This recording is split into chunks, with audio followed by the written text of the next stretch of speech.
What's going on YouTube? Internet Bling, back with another. And I did just record this whole video, and for some reason the export crashed and I lost it. So I'm back to record it again. Happy days. Okay, it's August the 2nd, it's 20 to 11 in the evening, and we're on £1,900 for today. Got an hour and a quarter left of the day, but this video is not actually about August or what's happening in August, not really. We're gonna go back over July.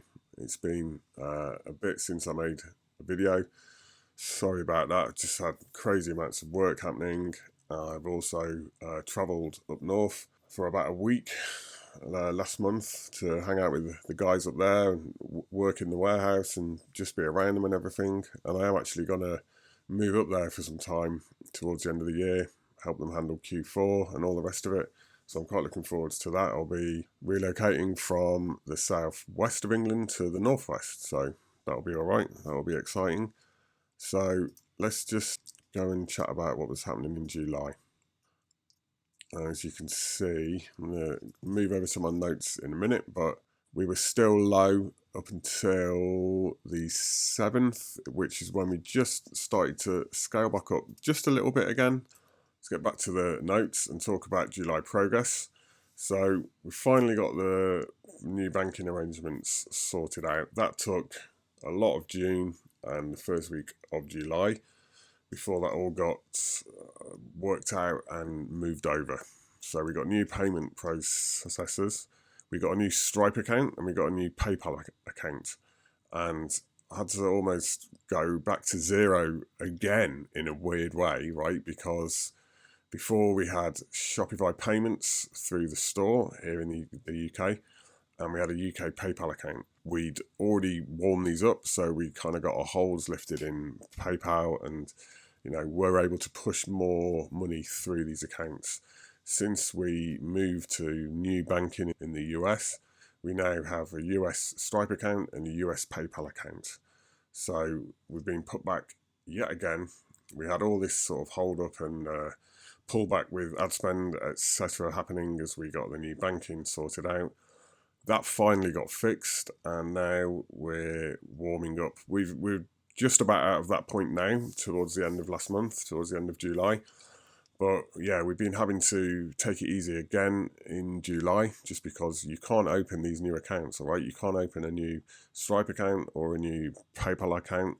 You can't just start smashing thousands of pounds a day through these accounts. They won't let that happen. They get all edgy about it. You have to work up a bit. You have to establish contact and trust with these people. And when you move into things, they'll let you scale up harder and harder the more you move along. So that's been happening. I'll get back to the Shopify interface in a bit. Well, over July as well, we were waiting on stock from new suppliers as well. Actually, 5,000 of the main winner we've been pushing ever since opening the shop just arrived this morning. That happened. We've also taken a delivery of 1,000 of another product that we were pushing before, and all signs were looking promising on that. So we got 1,000 of those. We're going to start pushing that harder, probably like over August as well. We've been constantly acquiring more and more product samples from China, all right? Like not every day, but several times a week, we will order more and more product samples from over there. So we've got this constant intake, if you like, of products that we can hold in our hands, and look at, try out, see what they do. Are they good quality? Are people going to want to buy them, etc.? And on top of that, we've been acquiring samples in certain niches. I'm not going to get into which ones, obviously, but we've been looking ahead to Q4 and what we want to be pushing over that period. And Q4 is not that far away, guys, right? It's, August, September. We've got basically 2 months now, so 8 weeks, right? 8 weeks before Q4 starts, and there's this huge push, and people will start just spending crazy money online. So we need to be prepared for this. So We're hustling to acquire the samples and then take, a couple of test orders, maybe 1 to 500 units, try those out. And if they work and people like them, then we need to have these orders on the way from China, right? We need to be ordering 5, 10, 20,000 units of these new products that we're going to be pushing hard over Q4. And then other logistics as well, like when these products arrive, we're going to need specific cardboard boxes to pack them up in and send out to the customers. So we've been having to look into how to order those as well. Where do we get them from? What's the cheapest price, etc. That kind of a thing. So back to Shopify. And yeah, you can see here, once we gave it a little push here, we had to hold off again because of the account statuses of the payment processors, the warming up of those, and as well we were quite low on product. We were waiting on stock, as I've already said here, from a new supplier. The supplier we used for the first 3 months-ish of running this store seemed okay at first, but then, as happens a lot with these guys, I don't know why they do it. It's such short-term thinking. We want to meet people abroad who we can work with long term and order, hundreds of thousands of units off of. And if we work successfully together with a supplier or multiple suppliers like that, everybody can make a lot of money, okay? We can make a lot of money here. They can make a lot of money over there. But they just seem to be inconsistent. They'll send inconsistently produced products. So the first few batches, we ordered off this guy of multiple products were okay. And then the odd batch would arrive and there'd be loads of bad units in there and they didn't seem to care when we complained. So we were going backwards and forwards with him for quite a while. And then we just decided to move on and find new suppliers. So we went into Alibaba and, got samples posted over, tried out some new bits and bobs, and then we placed this order. Kind of a small test order, if you like, of 5,000 units. I'm told the quality is up to par, which is excellent. So we'll move those out and then we'll know to go back to this new person and begin to order more as we start to scale up again. The main winner, still the moneymaker, and sales, as you can see, once we push things up a little bit, the consistency is key here, all right? We had 2 sort of weird low days here and then 2 weird high days here, right? It's no rhyme or reason behind any of them. From here through to the end of the month, ad spend stayed exactly the same every day, okay? We didn't touch it or move anything. We were running around in the background, sorting out all kinds of other bits and bobs over the month. We pretty much just had minimum ad spend on, right? Just running. And the winner was consistently performing no matter what the ad spend was, okay? We can spend 2k a day on this, 5k, probably 10k a day if we had the units and the money, and we would make a profit. As I've already said, we sorted a better supplier with better quality, so moving forwards, hoping to work with them. And the original supplier was not up to par. I've already mentioned this. And then miscellaneous bits at the end, in amongst a lot of other stuff we organised over last month, over July. We're starting to push to move everything in-house, okay? So we hired a few video guys we found to make our ads. We've got a few of those on the books now and we're going to be trying those out.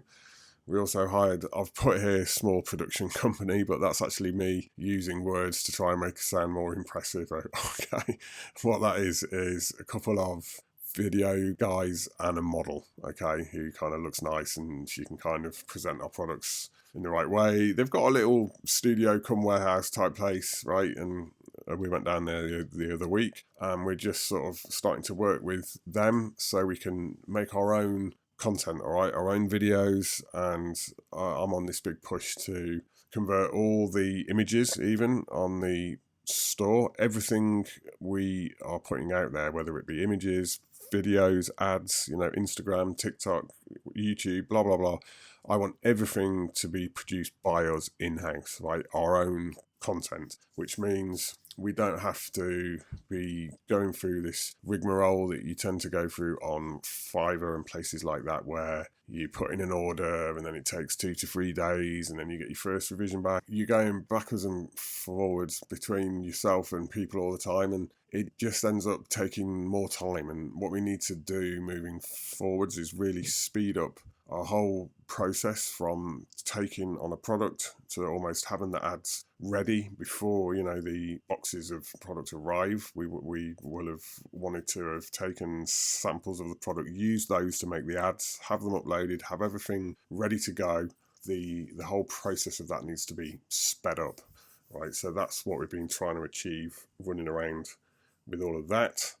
I've also been continuing to push hard as usual, making more and more mails, more and more flows in Klaviyo, adding new mails and content all the time. I will say again, and I've said it before, if there's anyone out there who you're just starting a Shopify store or you're already running one, right?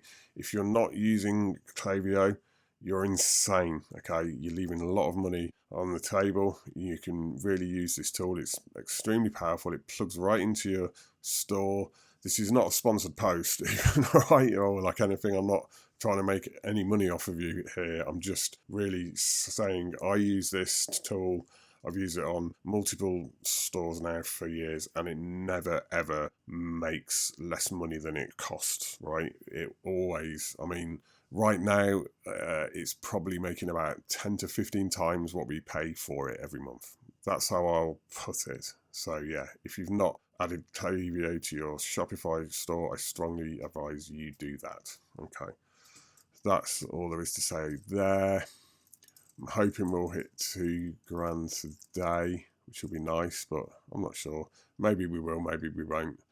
It's no big deal if we don't. Yeah, and let's just finish this video by looking since start, trundling along. We've done 1 month, 2 months, 3 months, and so we're about 3.5 months in, you know, a week on Friday, so not the Friday the 5th, on the 12th, will be 4 months since we opened this store, okay? Up to this date, we're already on 192k, so by the time we hit here, we'll have comfortably blown through 200k, which, considering all the problems and pitfalls and issues, hurdles, etc., that we've run into and I've tried to document, you know, on these latest YouTubes, I think we've done pretty well. Obviously, everyone would be happy if we could hit this point here and higher and hold it, but things happen, man. This is ecom, you know. You have to be prepared to run into issues from all angles. There's always a million things happening, and you need to be able to not let them drag you down, and you need to be able to move ahead and sort out issues and hold your mindset, you know, to win. So that's how I'll end this video, and thanks for watching. Like and subscribe and all of that, and I'll see you in the next one. All right, it'll be exciting. I mean, as I said, there's only 2 months left before Q4, and I really can't wait to be making you guys the videos of what we're going to be doing in Q4. It's going to be very exciting, so look forward to those, and yeah, peace out. See you next time.